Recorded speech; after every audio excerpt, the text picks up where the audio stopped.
Satellite tag लावलेला हा अमूर ससाणा पक्षी मणिपूरहून निघाला, सांगलीत थांबला आणि गुहागरमधील गोपाळगडावरून अरबी समुद्रात प्रवेश करून त्याने केनियापर्यंतचा प्रवास केला.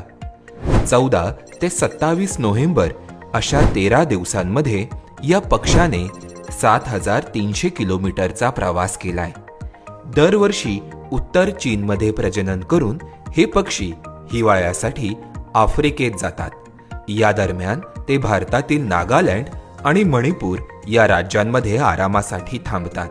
यावेळी WIA चे शास्त्रज्ञ डॉक्टर R. सुरेश कुमार या पक्ष्यांना सॅटेलाइट टॅग लावतात. मणिपूरमधून 14 नोव्हेंबर रोजी उड्डाण केल्यानंतर या अमूर ससाण्याने ओडिशातील किनारी प्रदेश, तेलंगण असा प्रवास करून 16 नोव्हेंबर रोजी सांगली गाठले. सांगलीतील कडेगावजवळ तो रात्रभर थांबला आणि दुसऱ्या दिवशी म्हणजेच 17 नोव्हेंबर रोजी कडेगावमधून उड्डाण करून त्याने गुहागरमधील गोपाळगडावरून अरबी समुद्रात प्रवेश केला आणि सोमालिया मार्गे केनिया गाठले. एप्रिल-मे महिन्यात हा पक्षी आफ्रिकेतून परतीचे मायग्रेशन सुरू करेल. या प्रवासाविषयी तुम्हाला काय वाटलंय हे आम्हाला कमेंट करून नक्की कळवा.